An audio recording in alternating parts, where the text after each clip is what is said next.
Hello guys, જીગર આવી ગયા છે સાસરીને. હવે આપણે બનાવીશું કઢી, લસણીયા કઢી. તમે જો કે હું કઢી કેવી રીતે બનાવું છું, હું તમને આખી રેસીપી આપીશ. તો ગઈ તમે જોઈ શકો છો, અહીંયા મેં 4-5 લીલા મરચાં લીધા છે અને એક દડું લસણ લીધું છે. એને ફૂલને સાફ કરી દેવાનું છે. પછી આપણે આને ક્રશ કરી દઈશું. જોઈ શકો છો, અહીંયા હું લસણ ક્રશ કરી રહી છું. તમારે પણ આવી રીતે ક્રશ કરી દેવાનું લસણ ખાઈનીમાં. ક્રશ થઈ જાય પછી આગળ એક વાટકીમાં મિક્સ કરી દેવાનું. ગાઈસ, હવે હું અહીંયા લીલા મરચાં ક્રશ કરી રહી છું. તમારે લસણ કટ થઈ જાય પછી લીલા મરચાં ક્રશ કરી દેવાના.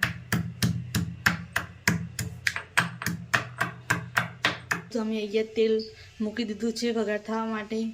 અને અહીંયા મેં લઈ લીધું છે ચપટી, મિનિમાઇલ, રાઈ અને અહીંયા લીધું છે મેં જીરું.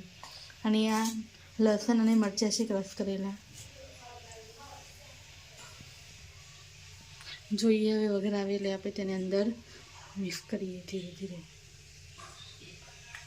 તો તેલ ગરમ થઈ ગયું છે. હવે હું આમાં રાઈ નાખી દઈશ.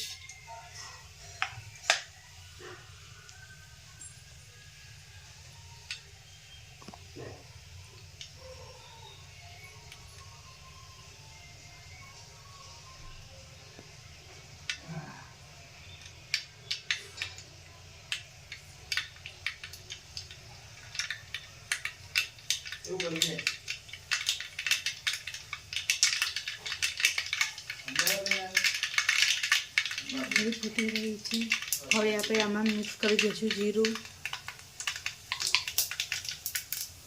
હવે ગેસની ફ્લેમ થોડી ધીમી કરી દઈશું.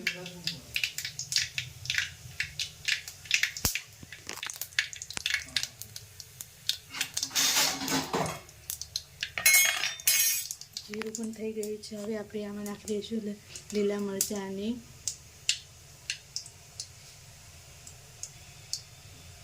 આ બધું આપણે આમાં મિક્સ કરી દઈશું. લસણ અને લીલા મરચાં. હવે આને ધીરે ધીરે હલાવી દેવાનું છે.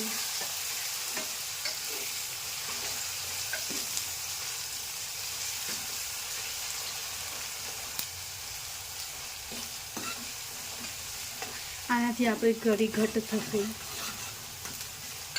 કઢીમાં જેટલો મસાલો વધારે તેટલો સ્વાદ પણ વધારે આવે. હવે ધીરે ધીરે આને હલાવતા રહેવાનું છે આપણે.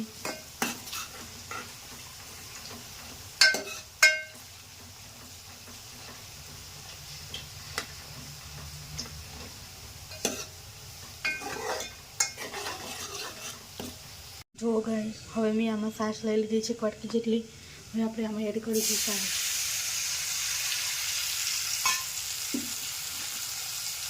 હવે આપણે કઢીને હલાવતા રહીશું ધીરે ધીરે, જ્યાં સુધી કઢી ઘટ ન થાય ત્યાં સુધી.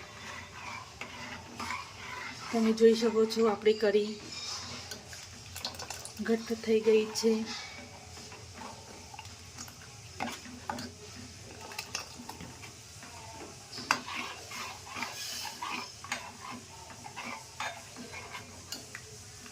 હવે હું બનાવું છું બાજરીનો રોટલો. અને બાજરીનો રોટલો બનાવવા માટે મેં લીધો છે અહીંયા 2 વાટકી જેટલો બાજરીનો લોટ. હવે આપણે આમાં મીઠું એડ કરીશું થોડું. તમારા સ્વાદ પ્રમાણે મીઠું એડ કરી દેજો. હવે આપણે આને મિક્સ કરી દઈશું અને આને ગૂંદી દઈશું. હવે થોડું થોડું પાણી મિક્સ કરીશું અને લોટ. તો હવે આપણો લોટ તૈયાર થઈ ગયો છે રોટલા માટે. હવે હું ગળીશ રોટલો. કમેન્ટ કરજો તમને રોટલો આવડે છે કે નથી આવડતું બાજરીનો બનાવતા. તો ગાઈસ, આપણો રોટલો હવે હળવો થઈ ગયો છે. આજે આપણે ખાઈશું કઢીની રોટા. તો ગાઈસ, તમે જોઈ શકો છો આપણો બાજરીનો રોટલો અને કઢી તૈયાર થઈ ગઈ છે. હવે આપણે યમ્મી જમી લઈશું. ગાઈસ, આજે અમે બહાર જમવા બેસી ગયા છે કારણ કે આજે વાતાવરણ એકદમ ઠંડુ હતું. તો આજે બહાર બેસી ગયા. જો આપણી કઢી અને બાજરીનો રોટલો રેડી છે. રોટલા માટે કમેન્ટ કરજો કે રોટલો કેવો બને છે. જો બહારનું વાતાવરણ આજે હું કપડાં લઈ શકી નહીં, કારણ કે હું પેપર ચેક કરી દીધું. તો આજે ટાઈમ રહ્યો જ નથી કપડાં લેવાનો. જમીન પછી હું કપડાં લઈ લઈશ. તમારે ટેસ્ટ કરવો છે કઢીનો કે કઢી કેવી બની છે? જો તમને ટેસ્ટ મળી જાય કઢી આપણી કેવી બની છે. એમની આ છે અમારું ઘર.